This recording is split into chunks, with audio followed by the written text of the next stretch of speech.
Hey, what's going on, everybody? Welcome back to BodyBags. It's week 227, and I'm your Sunday host, Bourgie86, here again. Yes, it's that time for the Sunday review, guys. Now, the film I got for you guys today is a film from 2007. It's a film from Japan, of course, and this one was very interesting, to say the least. This is probably the wildest, Asian film that I've done in a while.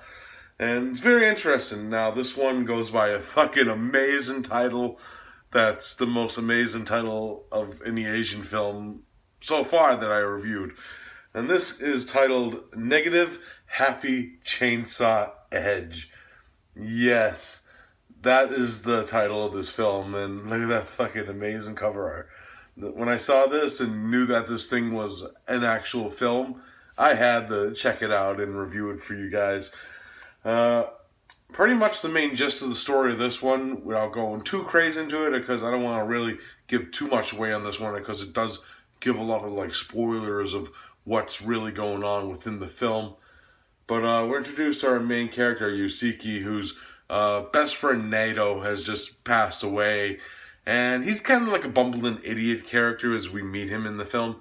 And one night he actually discovers this girl, Eri, who has a mission in life, as we see, where she does battle with this giant that comes from the moon who wields a giant chainsaw, and they do battle.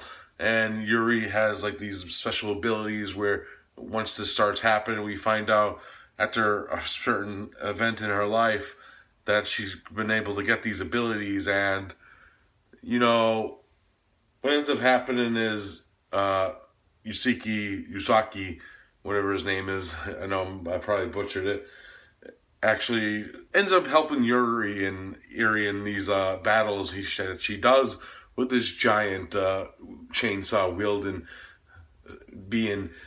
And that's pretty much the gist of the story. It goes from day to night, and the comedy ensues with their characters, and pretty much it's the gist of the film is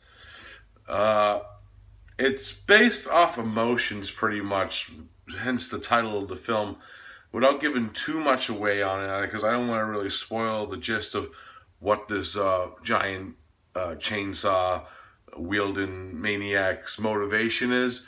But pretty much it comes from the emotions of events that have happened within the people's lives. And the gist of it is the sadder you become, the more powerful this thing becomes also. So I like the gist of the concept of that. And the thing that I like about it is it's not really over the top as you can think about it, because this film's not really like a gore fest, which you think it was going to be with a chainsaw wielding maniac, because it's pretty much the chainsaw wielding maniac fighting against our two main characters in the film. But with that being said, I didn't mind it, because there's a lot of smart, clever humor that was within this film. It's not really over the top Japanese humor that you usually see. There's a few scenes of that here and there, but other than that, it's very basic humor in this one, because of the subject matter of loss and losing friends and loved ones. And just the concept of that I really did find amusing to me, because of the type of film it is. And it was kind of a surprise. It was very well choreographed, very well shot. It had a very elegant musical soundtrack that was very eerie in some sense, especially during the build up to the battle scenes. And I love the build up to the battle scenes, because every time before this giant monster chainsaw guy comes down, it starts to snow, and it has this elegance of slow motions, snow shots, and it is kind of like CGI, but it's very well done CGI in my opinion, these ones, because of the way and the concept of the chainsaw wielding maniac's appearance, which you get in these type of over the top Asian films, even though certain aspects of this one aren't as over the top as the others.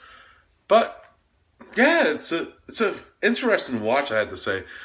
Probably if you're expecting a all out blood gore fest with this one, you're not gonna get that. But if you like your like kind of like humble comedy type movies with like a mixture of like horror and sci-fi and like very different dark tones to it mixed into it, you might enjoy this one for what it is. It's a very interesting film, and I do like the two main characters this one, which is always a good thing because of their interactions with each other.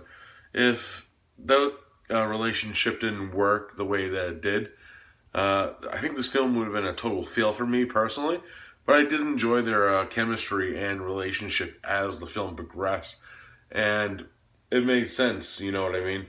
So, if I had to rate Negative Happy Chainsaw Edge, still the greatest title in the world, you know, I'm going to give it a solid 8 out of 10. Like I said, it does suffer from a few aspects of like CGI and stuff like that that make it what it is. And, you know, maybe like a little bystander decapitation with a chainsaw would have made it up bit for me, you know, because, you know, with like Asian films, you expect like over the topness with like the gore and stuff, and this one doesn't have it.